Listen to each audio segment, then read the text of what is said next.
सदन में प्रभु राम को जनक जी ने विश्राम दिया। इसका अर्थ क्या है? दीप दीप के भूपति नाना आए हैं, सुन हम पर ठाना। अनेक देशों के राजा आए, लेकिन जो सबसे सुंदर निवास था उसमें किसे ठहराया गया? जल्दी बोलो। केवल प्रभु राम को। श्री राम लक्ष्मण ठहरे हैं उसमें। इसका मतलब ये कि जनक जी महाराज ने ये निश्चय कर लिया है कि हमारे दामाद कौन है। अभी धनुष नहीं टूटा है, लेकिन पहले ही निश्चय कर लिया है कि हमारे दामाद कौन है। बोले हमारे दामाद तो राम जी हैं। जनक जात जनक जात अगलो कहीं कैसे, और सजन सगे प्रिय लागे जैसे। दामाद को घर में यदि उत्सव है तो दामाद को सबसे बढ़िया व्यवस्था दी जाती है। दामाद का सम्मान बहुत होता है भाई, उसे स्पेशल व्यवस्था ठहरने के लिए दी जाती है, उसका स्पेशल ध्यान रखा जाता है। जनक जी महाराज ने अभी धनुष भले ही नहीं टूटा है, लेकिन प्रभु राम को सी निवास सुंदर सदन, जो सबसे सुंदर निवास था, सुंदर सदन, उसमें जनक जी महाराज ने प्रार्थना की है विश्वामित्र जी से। कहा महाराज आप आज्ञा दें तो राम लक्ष्मण को वहां विश्राम दिया जाए। हाँ ले जाओ ले जाओ ले जाओ ले जाओ। वाह, महात्मा कहाँ ठहरते हैं? महात्मा तो सरोवर के किनारे ठहरते हैं, जहाँ पर वृक्ष अधिक होते हैं वहाँ महात्मा ठहरते हैं। तो विश्वामित्र जी कहाँ ठहरे हैं? बोलो एक अमराई में, आम्र वाटिका में। सुंदर सरोवर है, आम लगे हुए हैं, आम्र वाटिका है। वाह, महात्माओं को तो सरोवर पसंद है, वृक्ष पसंद है, बाग बगीचा पसंद है। इसलिए आश्रमों में ज्यादा से ज्यादा वृक्ष लगाओ। भले ही निर्माण ज्यादा ना करा पाओ ईंट पत्थर का, उससे कोई शोभा नहीं है, लेकिन ज्यादा से ज्यादा वृक्ष लगाओ। क्या लगाओ? वृक्ष लगाओ प्यारे। कोई भी मकान बना दोगे आज के कंस्ट्रक्शन में, ज्यादा से ज्यादा 50 साल 60 साल 70 साल, बोलो भाई, और कोई वृक्ष लगा दोगे तो गारंटी के साथ कह रहा हूं, अगर वृक्ष को आपने लगाया और उसकी देखरेख कर ली तो 1000 वर्ष तक छाया देता रहेगा वृक्ष। आंधी तूफान भी कुछ नहीं बिगाड़ पाएंगे। उन्हीं वृक्षों का आंधी तूफान बिगाड़ते हैं जिन वृक्षों की देखरेख नहीं होती है, बोलो। और जिन वृक्षों की देखरेख होती है हजारों साल वो वृक्ष जो है छाया देते हैं। और यदि वो वृक्ष सूखते भी हैं तो बगल में एक सुंदर सा, क्यों भाई, कोई ना कोई वृक्ष उसी जाति प्रजाति का आ जाता है कि नहीं आ जाता है? हमने देखा है, परिक्रमा करोगे आप कामदगिरि भगवान की तो तुलसीदास जी का स्थान मिलता है, वहाँ पीपल है। तुलसीदास जी महाराज ने अपने हाथ से पीपल लगाया था परिक्रमा में। मैंने देखा कि वो सूख रहा है। अब क्या होगा? तुलसीदास जी ने अपने हाथ से लगाया ये पीपल, लेकिन सूख रहा है। भैया मैंने जब दोबारा परिक्रमा करके देखा तो उसी के बगल में एक पीपल हरा भरा दिखाई देने लगा। बोलो, अपने आप ही पीपल ने पीपल को जन्म दे दिया कि नहीं दे दिया? वृक्ष अगर अस्तित्वहीन होता है तो बगल में दूसरे वृक्ष को जन्म दे देता है। ये विशेषता वृक्ष की होती है, इसलिए ज्यादा से ज्यादा वृक्षारोपण होना चाहिए। नदियों को स्वच्छ रखो, वृक्षों को संरक्षण देते रहो, पर्यावरण को सुरक्षित करो। पर्यावरण हमारा सुरक्षित होगा तो याद रखना हमारा ये राष्ट्र भी सुरक्षित होगा, राष्ट्र भी स्वस्थ होगा। इसलिए वृक्षों के कारण ही हम आरोग्यता प्राप्त कर सकते हैं। इसलिए ज्यादा से ज्यादा वृक्ष लगाओ। सुंदर बगीचे हैं मिथिला में, हरितमा है मिथिला में। श्री किशोरी जी इसलिए आई हैं क्योंकि जहाँ पर प्रकृति की की रक्षा होती है, परमात्मा वहां स्वयं प्रकट होता है। इसलिए जानकी मैया आज सुंदर सदन में है और जानकी मैया विराजो विराजो बैठा लो महात्माओं को महापुरुष और लाओ कुर्सियां बैठा लो। अब यही एक समस्या हो जाती है, क्यों हो जाती है कि नहीं हो जाती है ना? ये तो एक काम करना चाहिए, बढ़िया एक ऐसा एलाकार में आसन बनना चाहिए, सभी संत बैठते जाए एलाकार में, है ना? नहीं तो यहाँ पर एक विधानसभा सी बना लो, जैसे विधानसभा में कुर्सियां पड़ी रहती है ना, है ना? अरे भाई ये भी तो धर्म संसद है, ये क्या है, धर्म संसद है कि नहीं? अच्छा बोलो भाई, महाधर्म संसद, जहां पर संत महात्मा इकट्ठे हों, बोलो धर्म संसद, महाधर्म संसद उसको कहते हैं। इसलिए आगे ध्यान रखा जाएगा, आगे जो है विशेष रूप से इस बात पर ध्यान रखा जाएगा और हर मंच पर धर्म संसद का एक नक्शा होगा और उसमें संतों के सम्मान की समान व्यवस्था रखी जाएगी। ये आगे जो है, और नहीं तो आगे क्या कल ही करवा दे, कहो चिंता क्यों करते हो, मौका मिल जाएगा, उसमें कौन दिक्कत की बात। आज लेकिन निर्वाहन हो जाए, आज जो है संतों का सम्मान पूरी तरह से हो, संत भगवान भी सहज व्यवस्था को स्वीकार करें। आइए सुनिए जरा मेरी बात को। हमें लगता है बड़ी मुश्किल में विवाह हो पाएगा सीताराम जी का, तुम लोगों के बच्चों के विवाह तो बड़े आराम से हो जाते हैं, लेकिन हमारे सीताराम जी का विवाह जो है पता नहीं 4:30 करेंगे, किसी तरह करना ही है, 3:45 तो हो गया है।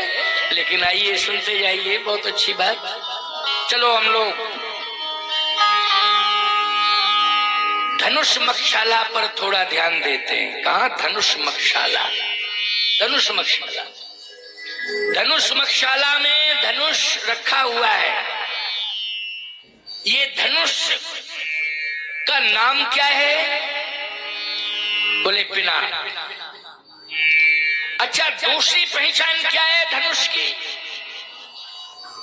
जनक जी ने बताया दूसरी पहचान है सो पुरारी को, सो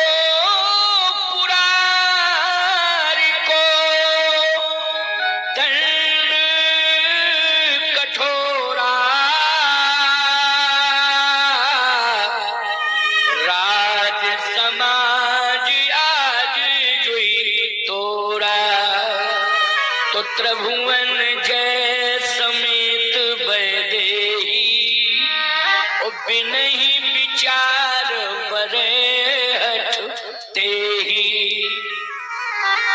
महाराज जनक ने कहा कि सो पुरारी को दंड कठोरा, राज समाज आज जोई तोरा, त्रिभुवन जय समेत वैदेही, बिनहि विचार बरे हठ तेहि।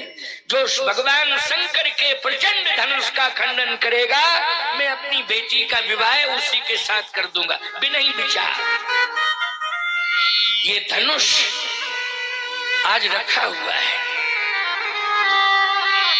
रामचरितमानस को गहराई से जब पढ़ा गया तो ये धनुष का अर्थ कुछ और निकल पड़ा। अहंकार शिव बुद्धि अजमन सस चित महा। बोले ये धनुष जो है अहंकार का प्रतीक है। प्रतीक बाद में इसको अहंकार, जैसे चंद्रमा मन का देवता है। किसका देवता है? चंद्रमा। मनसो जातो सूर्यो अजाय पदारिये।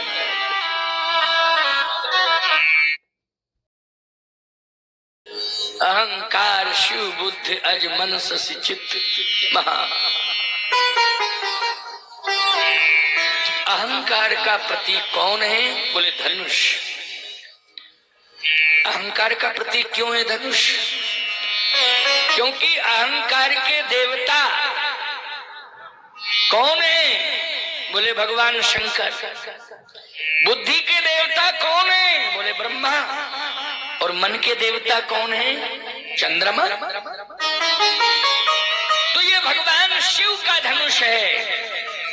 और ये शिव का धनुष याद रखना, जड़ के रूप में दधीच की हड्डियों से बना हुआ ये धनुष पिनाक आज चुनौती बन गया है। महाराज श्री जनक ने कहा कि जो धनुष तोड़ेगा उसी के साथ में अपनी बेटी का विवाह कर दूंगा। जो धनुष तोड़े। अब धनुष तोड़ने के लिए अनेक देशों के राजा आए। कहां के आए?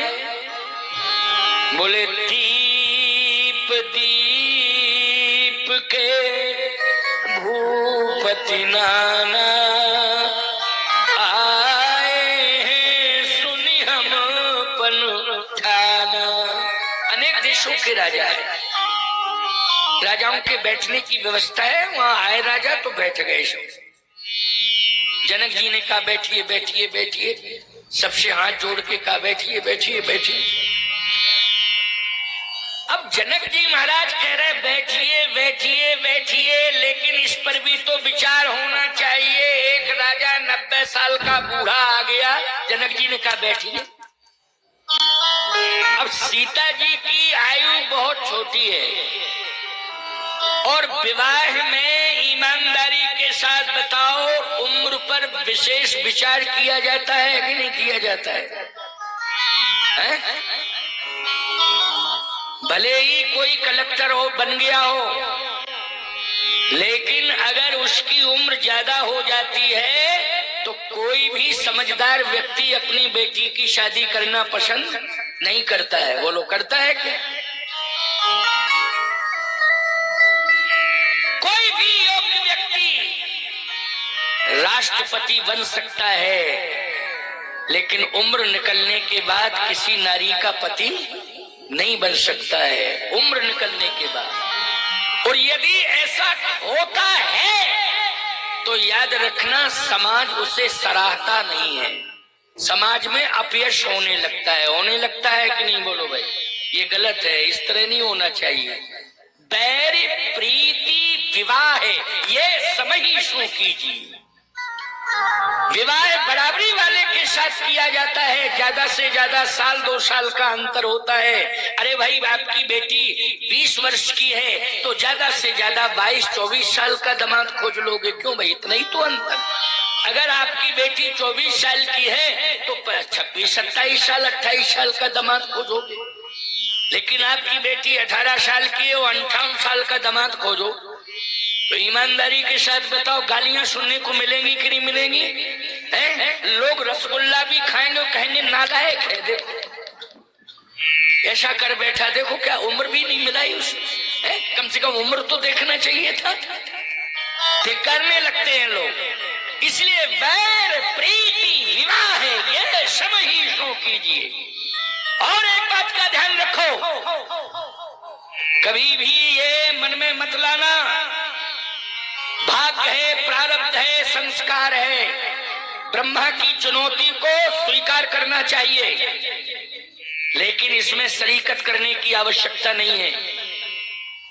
आप कितने सामर्थ्यवान हो, सामर्थ्य के अनुसार बेटी का विवाह करो और जितना आप निर्वाह कर सकते हो सामर्थ्य के अनुसार उसी के यहाँ अपनी बेटी का विवाह करो। करना चाहिए कि नहीं? जैसे एक उदाहरण दे रहे हैं, बुरा मत मानना।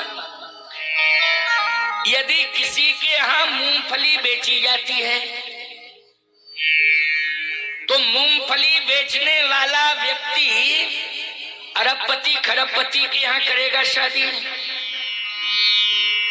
नहीं नहीं नहीं, क्योंकि मूंगफली ही तो बेच रहा है। क्या बेच रहा है? मूंगफली बेच रहा है कि सोना बेच रहा है? आप कहो महाराज तो कहना क्या चाहते हो? मूंगफली बेचने वाले को चाहिए कि रेवड़ी बेचने वाले क्यों कर दे? थोड़ा सा 19-20 चल जाएगा। क्यों चल जाएगा कि नहीं? रेवड़ी बेचने वाले क्या कर दे संबंध, निर्वाह हो जाएगा। हो जाएगा कि नहीं हो जाएगा? विवाह, क्योंकि यहाँ सम की बात बार बार तुलसीदास जी ने कही है। सीताराम जी के विवाह में सम की बात कही है। क्या कही है? राम सरस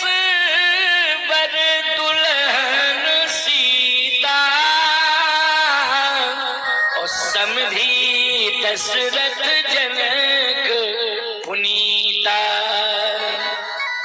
बराबरी है, इसलिए कह रहा हूं कि बराबरी है क्योंकि ये मिथिलेश है और वो अवधेश है। दशरथ क्या है? अवधेश। और जनक क्या है? मिथिलेश। अच्छा, अवधेश में कितने अक्षर हैं? जल्दी बोल। हाँ, 4 अक्षर हैं। और मिथिलेश में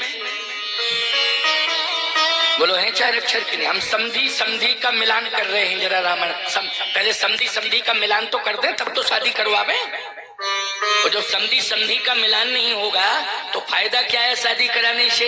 एक बात बतावे, बेटा की और बहू की, बेटी बेटे की जन्म पत्री मिलती है, अच्छी बात है, लेकिन थोड़ा सा सास और बहू की जन्म पत्री भी मिला देना चाहिए। कि इनमें मिल रही कि नहीं मिल रही जन्म पत्री? खटर पटर तो नहीं हो रही? क्यों भाई? नहीं तो संतुलन ही हमेशा बिगड़ा रहा तो फायदा क्या है? जिंदगी भर परेशानी परेशानी। इसलिए ध्यान से सुनो। सकल भांति शकल भांति सज साज समाजू और सम समधी देखे हम आजू। अरे सम समधी देखे हम आजू। कह रहे हैं, महात्मा कह रहे हैं, देवता कह रहे हैं, पूरा संसार कह रहा है कि सम समधी देखे हम आजू। आज देखे हमने समधी। ऐसे समधी होते हैं। आजकल समधी की परिभाषा नहीं जानते हो? समधी समधी समधी है। पहले परिभाषा सीख लो, समझ लो समधी के क्या लक्षण होते हैं। बिच्छू का मंत्र नहीं जानते हो? सांप के बिल में हाथ डालते हो। समधी समधी समधी समधी अर्थ ही नहीं समझते हो। समधी समधी रामायण पढ़ो, रामायण से सीखो, सीताराम जी के विवाह से सीखो। तुलसी बाबा ने चैलेंज दिया है, आज परिभाषा की है कि समधी किसे कहते हैं। के सम समधी देखे हम आजू। आज देखें कैसे? बोले एक है अवधेश जो बेटा पक्ष से हैं और बेटी पक्ष से हैं मिथिलेश। बोलो, अवधेश में 4 अक्षर और मिथिलेश में 4 अक्षर। आप कहो महाराज दशरथ, तो एक बात आपको बतावें, ये मत कहना ये जनकई हैं वो दशरथ हैं। जनक में 3 अक्षर और दशरथ में 4 अक्षर। नहीं नहीं, ये निमरथ है। जनक जी का एक नाम है निमरथ। बोलो क्या नाम है? निमरथ। जनक जी को निमरथ कहते हैं। आप कहोगे महाराज निमरथ, अच्छा तुम ये जानते होते तो हमें क्यों बुलाते थे? भाई हमको क्यों बुलाते? यही सब सुनने समझने के लिए तो बुलाया है। जो नहीं जानते हो उसको मैं जनाऊं, समझाऊं, बताऊं। अगर ये दशरथ हैं तो जनक निमरथ है। यहाँ रग कुल है तो वहां निम कुल है। निम कुल में 4 अक्षर हैं और रघु कुल में कितने अक्षर हैं? 4 अक्षर हैं। सम समधी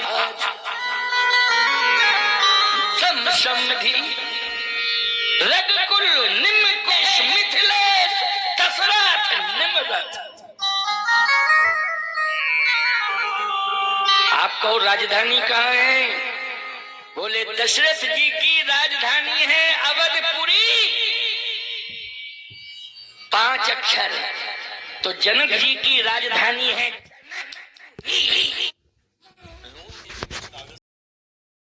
बोलो कितने अक्षर हैं? जल्दी बोलो।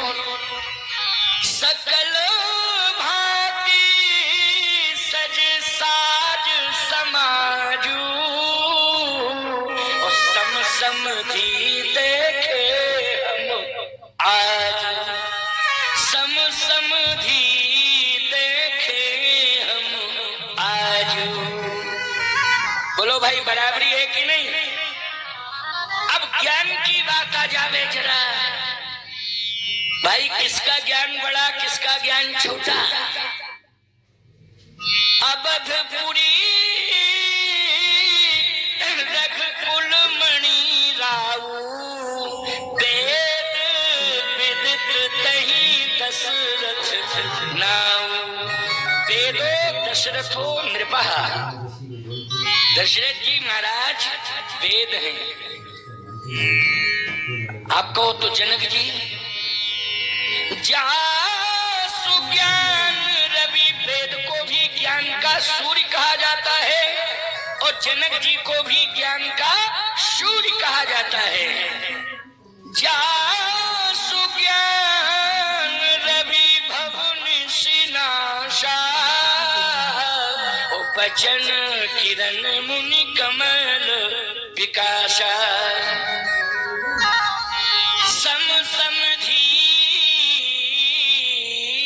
देखे हम आजू, आज देखे समझी, ऐसे समझी। बराबरी करना है तो ज्ञान में करो, चरित्र में करो, अच्छा बनने में करो बराबरी। ये अच्छा है, हम इससे अच्छा बन के दिखाएंगे, हैं? ये पढ़ा लिखा है, हम इससे ज्यादा पढ़ के बताएंगे। ये नहीं कि अच्छा ये पढ़ रहा है, हम इसे बर्बाद करके बता, पूरा बर्बाद ही कर देंगे इसको। अरे बुद्धि के क्या कह दे में बोलो।